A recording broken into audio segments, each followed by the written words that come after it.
de porte ouverte, où les gens pouvaient communiquer comme ils le voulaient. Au niveau de la presse internationale, nous avons remarqué, j'ai fait moi-même personnellement le travail de parler avec la RFI, avec France 24, avec Al Jazeera qu'on a fermé et qui ne reprendra probablement pas pour l'instant, mais surtout avec d'autres médias étrangers que je serai obligé malheureusement de fermer encore, puisqu'on a l'impression que certains médias ont choisi délibérément la désinformation et surtout l'apologie à ce que nous considérons comme l'apologie au terrorisme. Parce que, comme je l'avais dit à RFI, qui a changé sa manière de faire, parce qu'on avait discuté avec RFI, je ne peux pas comprendre que ça appartienne à un média international, soit-il, de dire que des villes sont stratégiques ou des entités sont stratégiques. Je crois que ça n'appartient pas à un média que de nous dire que SAC est stratégique, ou Minembo est stratégique, ou Minova est stratégique. Encore que, il faut que ce soit le gouvernement qui le dise pour que l'on sache exactement la stratégie en fonction de quoi. Et en termes de kilomètres, même des distances, on a vu que dans certains moments, il y avait une volonté manifeste de désorienter. Par exemple, pour moi qui viens de Goma, qui suis né là-bas, je suis né là-bas, je ne peux pas comprendre qu'on dise que, par exemple, que SAC est à 2 km de Goma, ou SAC est à 3 km de Goma. Ça, je ne le comprends pas, parce que personnellement, je fais cette distance-là à pied. Donc je connais très bien ce que c'est Minova, je connais bien Bunga, je connais bien Kanyabayonga, je connais bien ces territoires-là, puisque je fuis la guerre, je connais comment ça se passe. Et entendre qu'un média le dise, c'est quand même assez offusquant. Et donc je fais comprendre à RFI et aux autres médias internationaux que c'était pour nous des limites à ne pas franchir. Et il n'y a pas que les médias étrangers, il y a aussi les médias locaux, Top Congo par exemple, et même Bossol dans la politique, où l'on voit des journalistes se donner la permission de parler soit de la boucherie humaine, soit du carnage, ou de donner des positions comme quoi la ville était tombée. Il n'appartient pas à un média d'annoncer la prise d'une ville, c'est plutôt au gouvernement de l'annoncer. Et on a fait cette analyse avec tous les autres médias étrangers. On a été ferme, on leur a dit qu'il ne fallait pas. Il ne fallait pas franchir certaines limites que nous considérons comme une atteinte à notre souveraineté. Je prends 2-3 cas, parce que c'est quand même important de le dire. Lorsque vous avez des médias qui disent, par exemple, lorsqu'il s'agit de terroristes du M23, puisque chez nous, ils ne sont pas des rebelles, c'est des terroristes, lorsqu'ils disent que les rebelles du M23 ont pris tel territoire ou tel autre territoire, là, ça va pour eux. Mais quand il s'agit de l'armée, ils disent, l'armée a annoncé, un peu comme une certaine distance entre ce qu'ils disent et ce que l'armée vient de faire. Alors je pose la question, pourquoi quand c'est le M23, c'est tout de suite une affirmation? Pourquoi quand c'est la RDC, on dit, oh, c'est l'armée qui a annoncé? Un peu comme pour dire qu'ils ne sont pas responsables de ce que l'armée est en train de dire. Les informations sur les victoires de la RDC sont mises au conditionnel, alors que les informations sur les rebelles et les terroristes sont tout de suite dans l'affirmatif. Nous avons dit que ça devrait cesser, puisqu'on ne peut plus continuer comme cela. Et donc, dans l'acte du bureau, nous avons demandé aux journalistes de s'abstenir de diffuser des informations sur la guerre sans se référer aux sources officielles, parce qu'il faut le dire, désormais, un média qui prendra le risque de diffuser des informations au sujet de la guerre sans qu'il y ait de sources référentielles officielles, je vais le fermer, sans attendre quoi que ce soit. On va le fermer. Et il y a les médias aussi les médias doivent s'interdire toute diffusion de débats relatifs aux opérations militaires menées par les FARDC sans la présence d'un ou de plusieurs experts militaires, puisqu'on l'a dit. Et chers amis de la presse, vous devez le savoir, quand on parle de la santé, on fait appel aux médecins. Quand on veut parler de l'architecture, on fait appel aux architectes. Alors il ne faudrait pas que lorsqu'on veut parler des choses cruciales, comme celle de l'armée, que l'on appelle simplement des analystes politiques que l'on trouve aujourd'hui au Congo. Alors là, on se dit, non, il faudrait laisser ça, l'exclusivité, aux professionnels. Et les professionnels, on en trouve beaucoup. Et encore ici, il faut le dire, quand on dit expert militaire, on ne dit pas membre du gouvernement. On ne dit pas forcément membre du pouvoir. Un expert militaire peut être un opposant, il n'y a pas de problème. Mais au moins, il a une certaine légitimité dans son rendu pour éviter tout amateurisme, parce que c'est très, très dangereux. Donc, les médias qui vont s'écarter de la logique, eh bien, on n'aura pas d'autre choix que d'aller dans ce sens-là. Et les émissions à téléphone ouvert, ça, on l'a dit aussi, on a vu quelqu'un ouvrir sa télévision, dans le cours d'une émission, il appelle avec son téléphone un habitant de Goma et il lui pose des questions et l'habitant de Goma se met à dire des choses. D'abord, on ne sait pas si effectivement il est à Goma, on ne sait pas si ce qu'il dit est vrai ou faux. Alors on se dit, qu'est-ce qu'on fait de la pré-écoute alors? Pourquoi on ne fait pas le pré-enregistrement? Comme je le vois dans certaines chaînes, ce n'est pas parce que Télé 50 est ici que j'en parlerai. Plusieurs fois j'ai vu, il y a Congo Web, il y a plein de médias qui le font, qui prennent au moins le temps de pré-écouter les gens avant de le diffuser à l'antenne. Donc je pense que c'est des questions importantes sur lesquelles nous n'allons pas transiger. Et aussi, nous avons décidé de ne plus accorder la parole au M23, aux supplétifs du M23, même aux Rwandais. Donc le média qui va dans son traitement d'information accorder la parole à ces gens-là ou essayer de justifier la prise d'un territoire ou un autre territoire, ou je ne sais pas moi, une ville encore, qui n'ont pas encore jusque-là pris des villes, on sera obligé forcément de couper ces médias-là. Et enfin, comme ça s'est passé malheureusement dans certaines chaînes, où les jeunes gens sont passés faire l'appel au banditisme, l'appel à la casse, au vol et au pillage. Un média qui laisse passer des gens comme ça ne va plus exister. Parce que les ambassades qui sont au Congo ne nous ont rien fait. Donc quand vous exprimez votre colère, je comprends que la colère peut être légitime, mais quand on part dans les actes de vandalisme, là c'est quand même à l'extrême. Donc, et surtout quand ça se passe dans les médias, et que ce soit des journalistes ou des invités qui font ces appels-là dans le média, nous avons dit qu'aussi, ça ne pourra plus passer. Donc, voilà au moins ces quelques points, l'essentiel de notre communication d'aujourd'hui. Et je voudrais compter sur les journalistes pour amplifier le message afin que les journalistes ne disent pas qu'ils n'avaient pas été avertis. Nous traversons une situation extrêmement difficile et vous le savez. Et nous n'avons pas droit d'amplifier et surtout d'aller dans la psychose. Parce que quand vous regardez les traitements de certains médias, même nationaux, pas seulement étrangers, même nationaux, il y a vraiment une sorte de volonté à faire du mal. Alors on ne sait pas. Est-ce que c'est parce qu'ils n'ont pas assez d'informations ou parce qu'ils veulent, voilà, on fait un peu le buzz, on veut gagner en termes de buzz. Nous estimons que ces médias-là n'auront pas droit chez nous. Médias sociaux, médias traditionnels, radio, et ainsi de suite. Et au niveau des provinces, il y a un élément important, c'est cette confusion entre les radios dites communautaires et les radios voilà, traditionnelles. Toutes les radios, quand nous arrivons, c'est ça, nous nous rendons compte que plusieurs radios sont communautaires. Mais dans la pratique, ces radios ne sont pas communautaires. Elles n'ont rien de communautaire. Donc nous allons probablement procéder au retrait des fréquences de ces médias-là qui ne respectent pas leur ligne. Donc il faudrait en même temps aussi, comme on l'a dit, encourager les médias à diffuser un contenu instructif. Donc si dans vos programmes, dans vos diffusions des informations, évitez, ça on n'oblige pas, mais nous demandons à ce que les médias puissent éviter des chansons de jouissance par exemple, ou des programmes de divertissement inutiles ou sinon non essentiels, et de se concentrer sur des émissions d'appel à la cohésion nationale par exemple, au civisme, et surtout des appels à la construction. Parce que nous ne voulons pas tomber dans une sorte où Goma, il y a des problèmes, et qu'ici à Kinshasa, c'est de l'ambiance. Il faudrait garder les gens dans une certaine unité d'esprit pour que l'on comprenne que nous sommes menacés. Et je n'ai pas dit que nous sommes envahis, on est tout simplement menacés. Et le gouvernement, vous l'avez suivi, les chefs de l'État, on va rétablir l'ordre finalement, puisque l'État finit toujours par gagner et la République l'emportera finalement sur certains intérêts égoïstes. Aux journalistes, dans vos traitements d'informations, nous demandons une seule chose. Déconstruisons les mythes rwandais.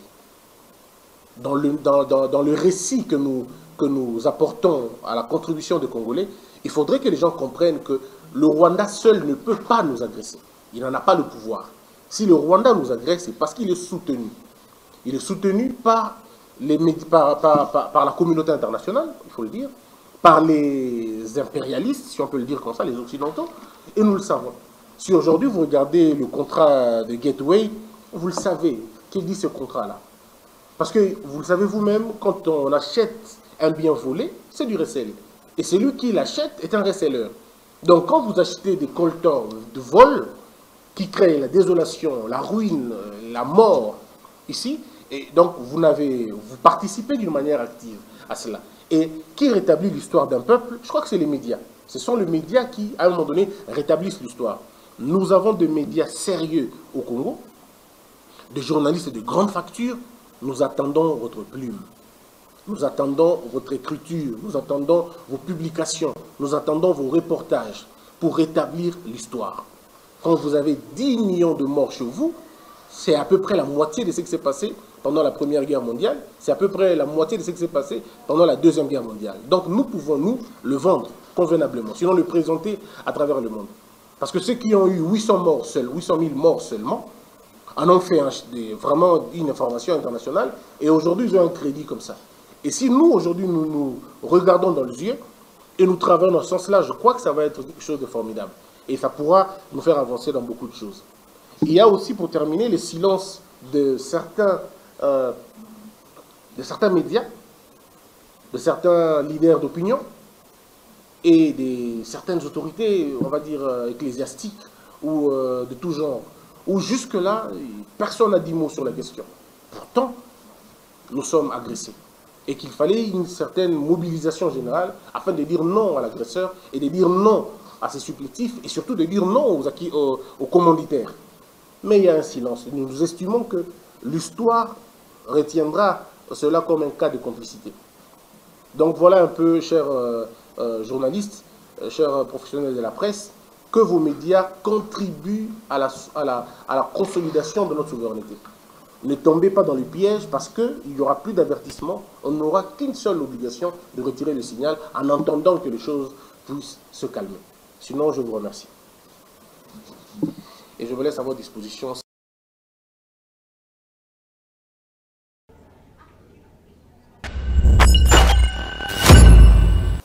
De portes ouvertes, où les gens pouvaient communiquer comme ils le voulaient.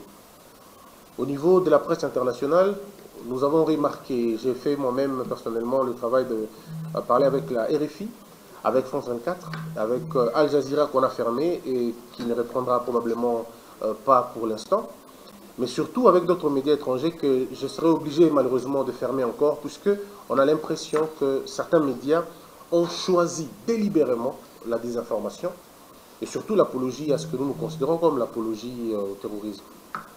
Parce que, comme je l'avais dit à RFI, qui a changé sa manière de faire, parce qu'on avait discuté avec RFI, je ne peux pas comprendre que ça appartienne à un média international, soit-il, de dire que des villes sont stratégiques ou des entités sont stratégiques.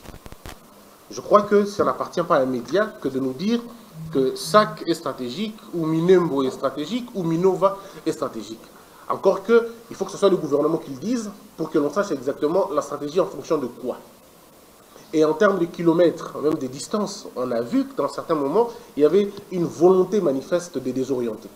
Par exemple, pour moi qui viens de Goma, qui suis né là-bas, je suis né là-bas, je ne peux pas comprendre qu'on dise que, par exemple, que SAC est à 2 km de Goma, ou SAC est à 3 km de Goma. Ça, je ne le comprends pas, parce que personnellement, je fais cette distance-là à pied. Donc je connais très bien ce qu'est Minova, je connais bien Bunga, je connais bien Kanyabayonga, je connais bien ces territoires-là, puisque je fuis la guerre, je connais comment ça se passe. Et entendre qu'un média le dise, c'est quand même assez offusquant.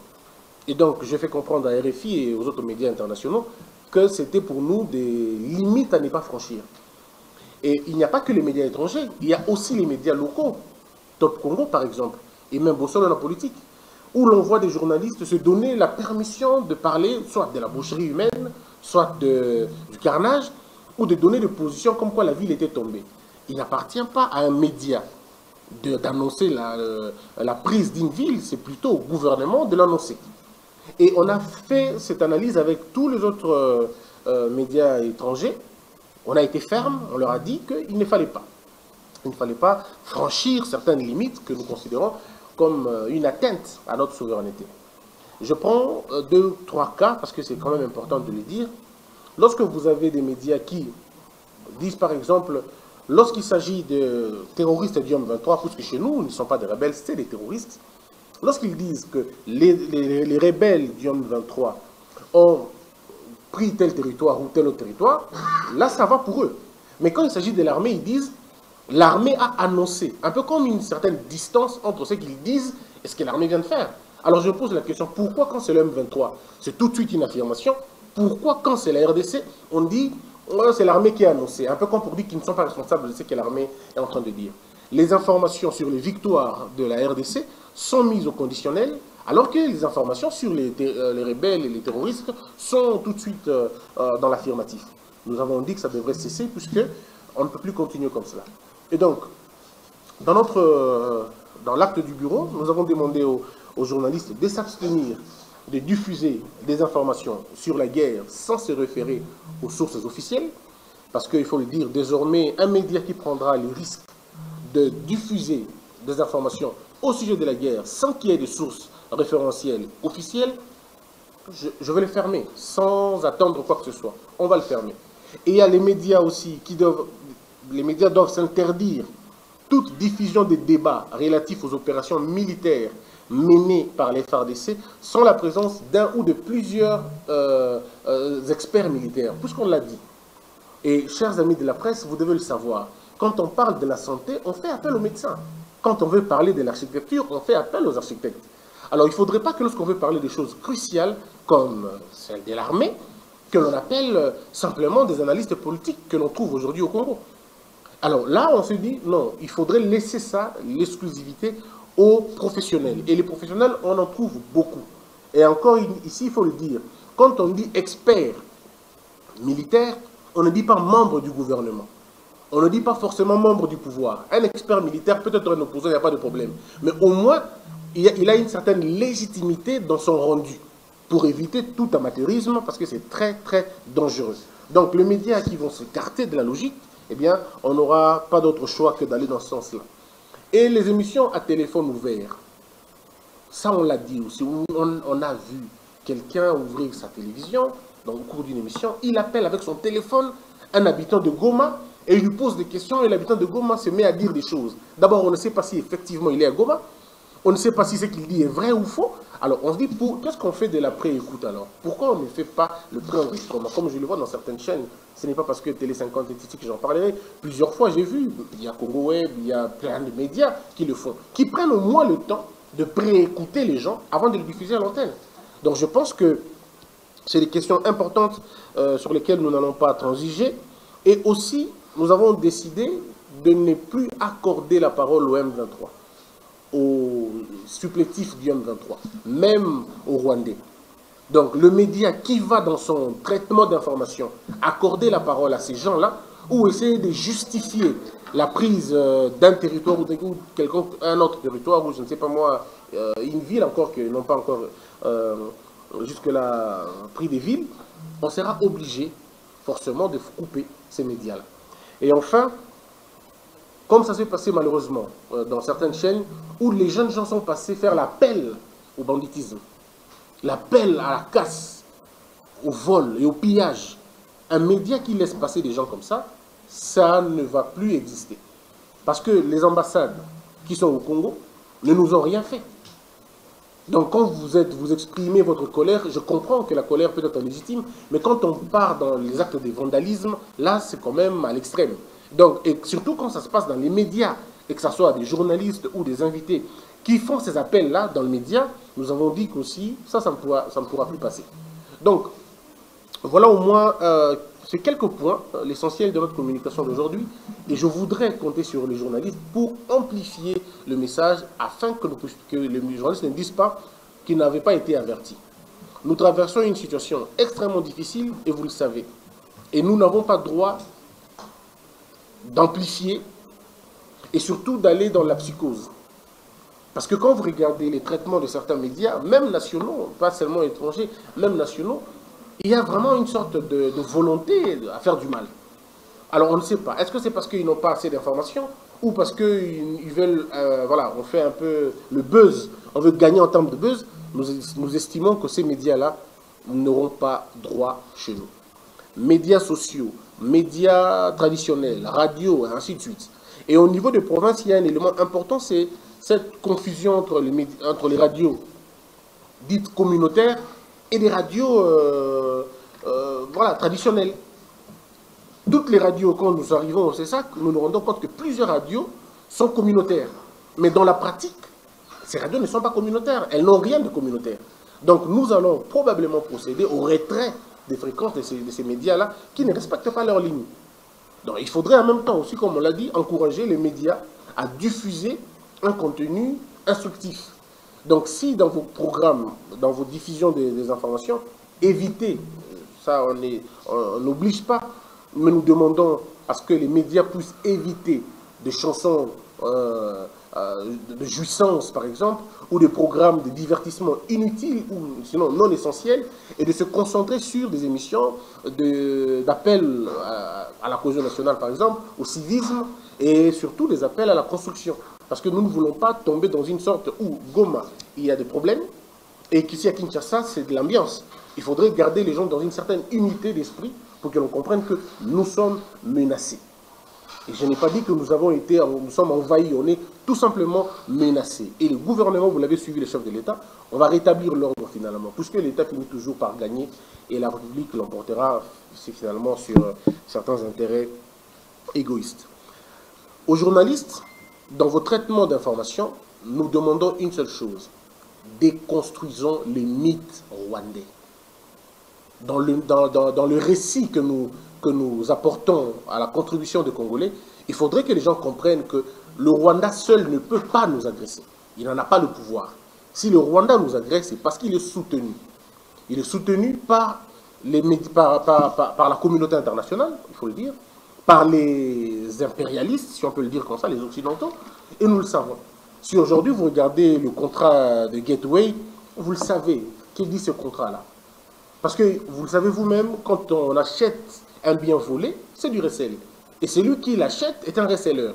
Donc quand vous achetez des coltors de vol qui créent la désolation, la ruine, la mort ici, et donc vous participez d'une manière active à cela. Et qui rétablit l'histoire d'un peuple? Je crois que c'est les médias. Ce sont les médias qui, à un moment donné, rétablissent l'histoire.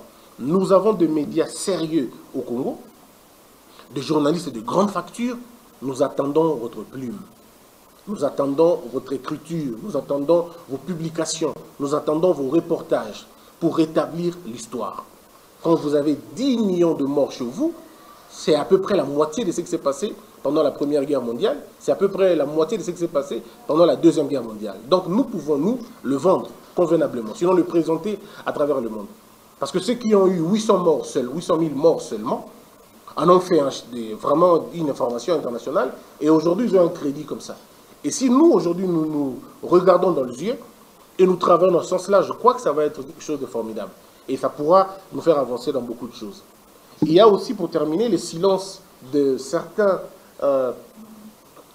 médias, de certains leaders d'opinion et de certaines autorités, on va dire, ecclésiastiques ou de tout genre, où jusque-là, personne n'a dit mot sur la question.